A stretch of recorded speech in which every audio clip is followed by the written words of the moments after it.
Okay, good morning, all.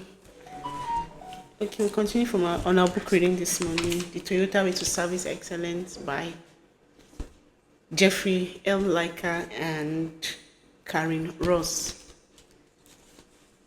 So far, we'll be looking at the prologue, learning and thinking the Toyota Way, learning about the Kaizen principle, learning about the philosophies and ways of Toyota, and what lean is, what and lean service is.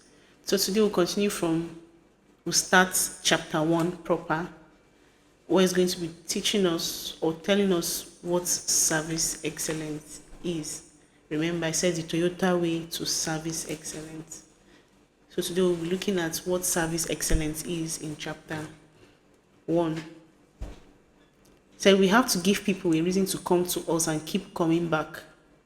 We are going to treat them like royalty.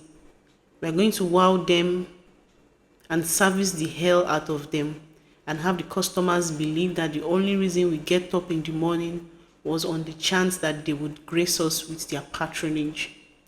Paul Saginwa, Zingerman's co-founder. So what do we need lean in service? Or rather, do we need lean in service?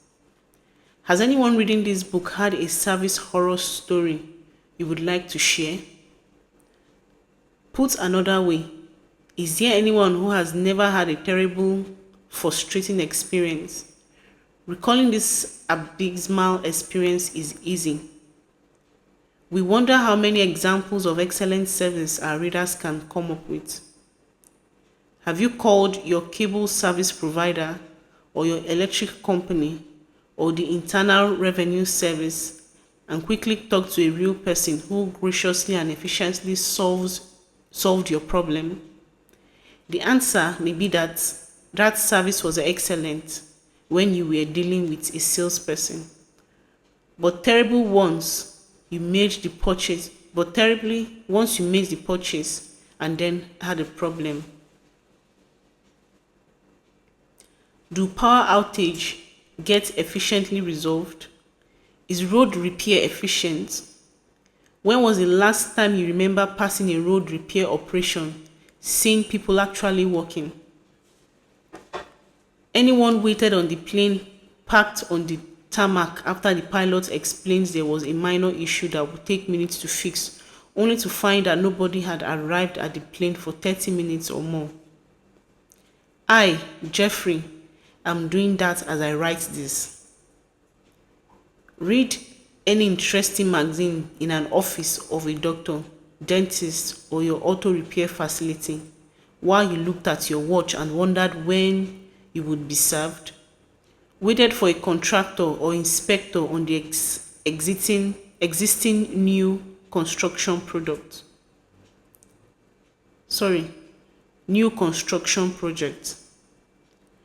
Accentuate conducted and enlightening study of life insurance industry.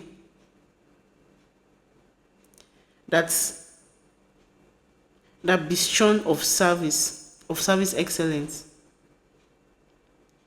According to the study, about $470 billion of insurance business globally will be up for grabs because of unhappy customers. According to a survey of more than 13,000 customers in 33 countries, 16% said they would definitely buy more products from their current insurer. Only 27% rated highly their insurance provider's trustworthiness. We have worked with many service providers that started the practice of surveying customers and rental cars, payroll contractors, information technology services, cell phone providers, and the story was the same in all cases. The companies were surprised to learn how unhappy their customers were. Customers were not only dissatisfied but angry and frustrated. This book is about service excellence, which for so many of us sounds like an oxymoron. Most service organizations are so far away from anything resembling adequate basic service that excellence becomes an empty slogan. Yet, simply by measuring customer satisfaction, organizations repeatedly find ways to get better. Just focusing attention can make a difference. Excellence goes far beyond focusing attention. It requires discipline, practice, and continuous improvement through the enterprise. Think of this as a long-term vision that might, at this moment, seem unattainable but provides the right direction. In this chapter, we will define service excellence, starting with two contrasting stories comparing a reputable appliance retail outlet that is pretty good with an automotive dealer network truly on the path to excellence. We will then begin to define service excellence, starting with these questions. What do you mean by service, and how is it different from manufacturing? Two customer service stories. Gas cooktop purchase and installation. It was almost Mother's Day, and I had a great idea. I would surprise my wife, Deb, with a gas cooktop as a Mother's Day gift. When our house was built, we had selected a Jane Air electric cooktop set in a granite topped island. Now, Deb wished we had chosen a gas cooktop, as she preferred the consistency of the gas flame for cooking. Wondering if Jane Air made a gas model that could replace the electric one and that would fit in the island, I measured the size of the opening of the insert, went online, and within minutes found the exact model number for the Jane Air gas cooktop that would fit. I then debated shopping around on the internet to see where I could get the best deal, but decided instead to purchase the cooktop from the most reputable appliance store in town, as it specialized in Jane Air products. It wasn't the cheapest alternative, but I wanted to make sure I got the best installation and experience. I drove to the store and waited at the front desk while a salesman fiddled around with the computer trying to locate the part with the model number I had provided. It seemed that the salesman, hunting and pecking in the computer keyboard, was typing a lengthy article, not selecting an item with a mouse click. I continued to wait patiently, and the salesman told some interesting stories as he continued searching the computer. Finally, the salesman found what he was searching for and exclaimed, "You are in luck. We don't normally have the model as part of our regular stock, but it is available, and we have a truck coming from the warehouse in 2 days. If we order the cooktop now, we can get it on that truck." The salesman showed me a similar model in the store, and I agreed to place the order. The salesman began hunting and pecking on the computer keyboard again. By now, about 15 minutes had passed, and tired of waiting, I started fiddling with my iPhone. After at least another 5 minutes, the salesman finally printed out an order. "The computer seems to be running very slow today," he apologized. The salesman then explained that an installer would need to visit the house prior to the installation to determine what parts would be needed for the new gas line and to estimate labor charges. I agreed that would be fine, and the salesman then called up yet another computer program. Typing madly, he finally located the installer's schedule, and lo and behold, there was an opening the next afternoon. I wouldn't be available at that time, and although it wouldn't spoil the surprise, I decided to let the cat out of the bag about the Mother's Day present and called Deb to see if she could stay at home to wait for the installer. Deb was available, So the salesman spent another few minutes working on the computer to schedule the visit. After I paid the 50% deposit, the salesman entered some final information and printed out the receipt. By this time, I had spent half an hour at the store. By the time I got home, the whole trip had taken me about 1 hour. Total lead time is equals to 1 hour. Lead time is the elapsed time from the start to the end of the process. The next day, Deb stayed at home. After about 1 hour of waiting, two installers arrived and proceeded with the estimate, searching through the basement and taking many measurements.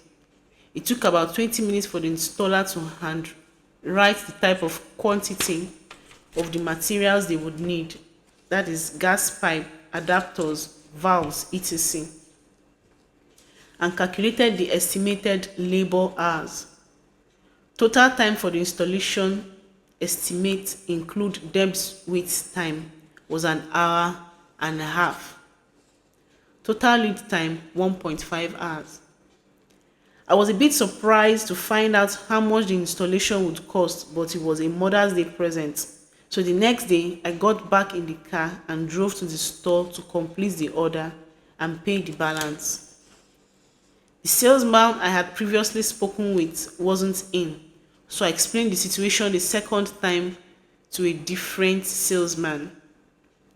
This salesman asked me for much of the same information that I had provided on the first visit: item name, model number, my name, address, and telephone number, and begin typing furiously. This time, however, the computer screen was facing me, and it was immediately clear why this was such a lengthy process. The user interface looked as if it hadn't been updated since 1980s, when the computer program was written in BASIC. The salesman had to scroll down line by line, adjusting the cursor each time, and type in every bit of information, including part numbers, each of which seemed to be about 15 characters long. Every time the salesman finished typing a field, he had to press enter and wait while the cursor blinked on and off. While this was fascinating to watch for a minute, I was soon back fiddling on my iPhone. After about 5 minutes of typing, the salesman looked confused and said to me, "Seems like the cooktop is already here at the store. You can go ahead and schedule installation if you would like." The salesman then called up a crude-looking schedule and found that there was opening on the following Tuesday and Wednesday. As I was going to be traveling, I again called Deb to check on her availability. Deb could stay at home the next Tuesday morning to meet the store's half-day time window. So the salesman scheduled the installation.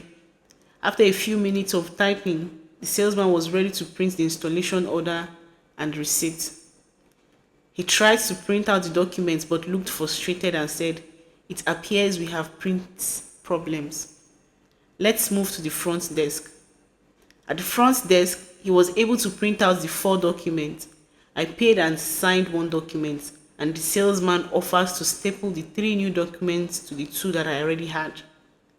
After spending 25 minutes in the store, I was again on my way home. Total time to schedule the installation and pay the balance was 55 minutes. Total lead time was 55 minutes. So this is where we'll stop for our reading this morning. Talking about service excellence. What is service excellence? And he also asks if we need lean in service. So with this customer service story, like he said, the 2 customer service stories, I think we now know that lean is actually important in service when it comes to servicing your customers, so you'll be able to serve them well.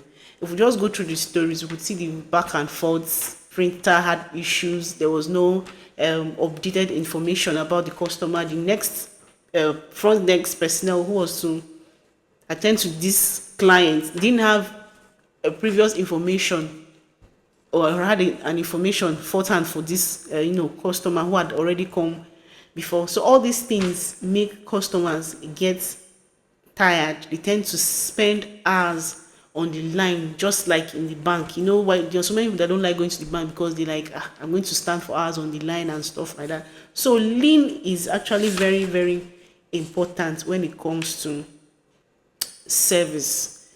You have to look for things, facilities, installations, equipment that will be able to do things faster, so that the time spent by customers in your showroom or in your shop or on the line is going to be lesser. They won't have to go through rigorous or frustrated times standing or trying to do some things before they get served very well. So lessening the time that customers have to stand on the line or try to purchase something will create a good customer experience. It creates an experience that will want to make them come back for repeat purchase and the rest of it. So service excellence, lean is actually very important in service excellence. I hope we've all learned from this reading today. Thank you.